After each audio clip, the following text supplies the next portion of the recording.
Hello, George here. So this is a page that one of my users submitted, and you can definitely get this data with table capture, but you kind of do need some advanced concepts, so I wanted to demonstrate that one more time. So the way I would get started is right-click the table in the body and select Launch Workshop for selection.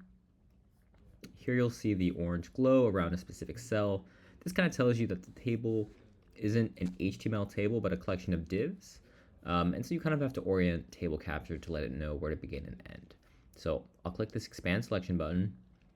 Now you can see this orange glow is around like a row-like element. And so the data is not great. So you want to hit this again.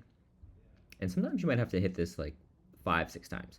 So at this point, all of the rows of this table are wrapped in the orange glow, but the headers aren't.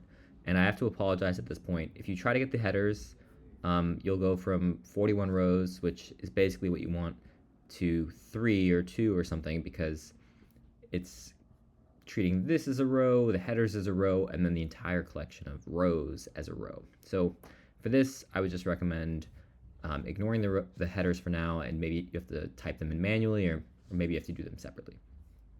Here you have 41 rows in one column. It's rare that you want a table of one column, which means I recommend hitting the break columns link here. And when you click that, table capture will try to turn kind of a blob of HTML in its eyes into a bunch of columns. And so here you can see now we have 8 columns.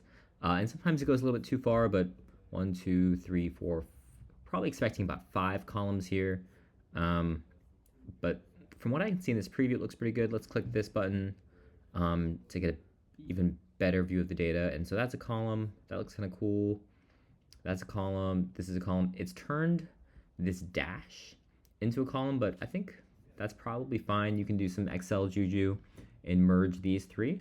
And then you have the view button. So this is working pretty great in my eyes. And of course, from here, you can copy it to the clipboard, export to Google Sheets, and if you're a pro user, do some other fun stuff. And yeah, that's how I would get this data. Thanks for your time.